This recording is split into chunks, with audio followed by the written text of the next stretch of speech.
Hello বন্ধুরা, তো চলে এসেছি আবার একটা রেসিপি নিয়ে। আর রেসিপিটা এত টেস্টি হয়, লুচি, রুটি, পরোটা আর যে কোনো রাইসের সাথে খুব ভালোভাবে জমে যাবে।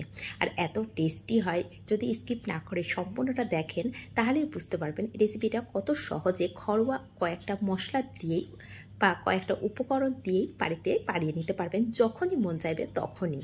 আর বাড়িতে কোনো গেস্ট আসলে তার কথাই নেই, খুব সহজে বানিয়ে নিতে পারবেন এই রেসিপিটা। তো এখানে গ্যাসের উপরে প্রথমে একটি কড়া বসিয়ে দিয়েছি, কড়াটাকে খুব ভালো করে একটু গরম করে নিয়েছি। নিয়ে এখন 2 টেবিল চামচ তেল দিয়ে দিলাম। আর তেলের পরিমাণটা অবশ্যই কম বেশি করে নিতে পারবেন। যদি মনে করেন কম তেল দিয়ে বানাবেন অবশ্যই কম দিতে পারেন। এখানে 1 টেবিল চামচ দিয়েও রেসিপিটা তৈরি করে নেওয়া যায়। তো এখানে আমি তেলের পরিমাণটা একটু বেশি দিয়েই বানাচ্ছি। এখানে দিয়ে দিলাম হাফ তেজপাতা, আর দিয়ে দিলাম 2টো মিডিয়াম সাইজের পেঁয়াজ কুচি, দিয়ে দিলাম 2টো লঙ্কা কুচি। আর লঙ্কার পরিমাণটা অবশ্যই নিজেদের পছন্দ অনুযায়ী কম বেশি করে নিতে পারেন। এখন পেঁয়াজ লঙ্কাটা খুব ভালো করে তেলের সঙ্গে মিশিয়ে নিচ্ছি, আর ফ্লেমটাকে লো রেখে দিয়েছি। লো রেখে পেঁয়াজ আর কাঁচা লঙ্কাটা ভালো করে একটু নাড়াচাড়া করে নিচ্ছি, শুধু পেঁয়াজের কাঁচা গন্ধটা যাওয়া পর্যন্ত অপেক্ষা করছি। যখন পেঁয়াজের কাঁচা গন্ধটা চলে যাবে দিয়ে দেবো একে একে সমস্ত মশলাগুলো। তো দেখুন পেঁয়াজের কালারটাও চেঞ্জ হয়নি বা খুব একটা নরম হয়ে যায়নি, শুধু কাঁচা গন্ধটা চলে যাওয়া পর্যন্তই আমি একটু তেলের সঙ্গে মিশিয়ে নিলাম। এখন দিয়ে দিলাম একটা ছোটো চা চামচের 3 ভাগের 1 ভাগ আদার পেস্ট, আর দিয়ে দিলাম ঠিক একইভাবে রসুনের পেস্ট একটা চা চামচের 3 ভাগের 1 ভাগ দিয়ে ভালো করে মিশিয়ে নিচ্ছি। আর ফ্লেমটাকে কিন্তু একভাবে আমি লো করেই রেখেছি, আর পুরো রান্নাটাই আমি লো ফ্লেমেই করেছি। এখনও দেখুন যখন আদা রসুনটা হালকা ভাজা হয়ে গেছে, গন্ধ আসছে একটা সুন্দর, তখনও কিন্তু পেঁয়াজের কালারও চেঞ্জ হয়নি বা খুব বেশি নরম হয়ে যায়নি। এখন দিয়ে দেবো একে একে সব মশলাগুলো। তো প্রথমে দিয়ে দিলাম স্বাদ অনুযায়ী লবণ, দিয়ে দিলাম একটা চা চামচের 3 ভাগের 1 ভাগ জিরে গুঁড়ো, চা চামচের 3 ভাগের 1 ভাগ ধনে গুঁড়ো, দিয়ে দিলাম পরিমাণ মতো হলুদ।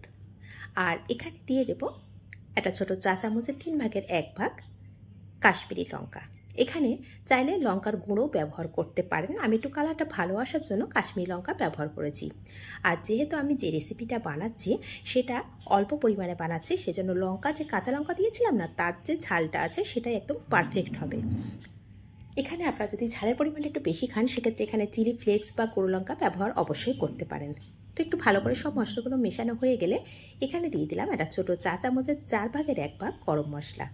আর এই গরম মশলাটা আমার বাড়িতেই বানানো, দিয়ে একটু ভালো করে সব কিছু মেশানো হয়ে গেছে। এখন এর মধ্যে দিয়ে দেব 2 চামচ জল। জলের পরিমাণটা এখানে খুব বেশি লাগে না বা আমি ব্যবহারও করিনি। তো জলটা মেশানো হয়ে গেছে, জলটা দেওয়ার এই কারণ হলো যাতে করে মশলাগুলো না পুড়ে যায় আর মশলাটা ভালো করে কষানো হয়ে যাবে, সেজন্য 2 চামচ জল ব্যবহার করেছি। আর এখানে একটা বড় সাইজের টমেটো কুচি নিয়েছিলাম, সেটাকে দিয়ে দিলাম। আর টমেটোর মধ্যেও কিন্তু জল থাকে, সেই জন্য খুব বেশি জলের প্রয়োজন হবে না। এখন একটু সব কিছু মিশিয়ে নিলাম, সব উপকরণগুলো মেশানোর পরে এখন এটাকে ঢাকা দিয়ে দেব। আর ঢাকা দিয়ে একদমই লো ফ্লেমেই কিন্তু রান্নাটা করছি, বারবার বলে দিচ্ছি। দিয়ে এখন ঢাকা দিচ্ছি, এতে করে কি হবে অল্প পরিমাণে জল দিয়েছি আর টমেটোর যে জলটা আছে সেটা একদমই শুকনো হয়ে যাবে, গিয়ে মশলাটা খুব ভালো করে কষানো হয়ে যাবে আর ওই জলের মধ্যেই টমেটোটা সিদ্ধ হয়ে যাবে।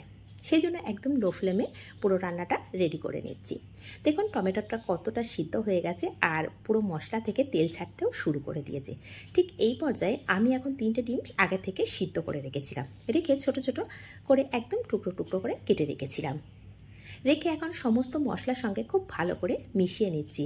আর এটা 1 মিনিট ধরে একটু হালকা করে নাড়াচাড়া করে মিশিয়ে নিলেই মশলার সঙ্গে ডিমটা কষানো হয়ে যাবে, সেই পর্যায়ে রান্নাটা কিন্তু রেডি হয়ে যাবে। তো একদম রেডি হয়ে গেছে। আর আমি একটা কৌটোর মধ্যে একটা মশলা দেখালাম, সেটা হচ্ছে কাসুরি মেথি।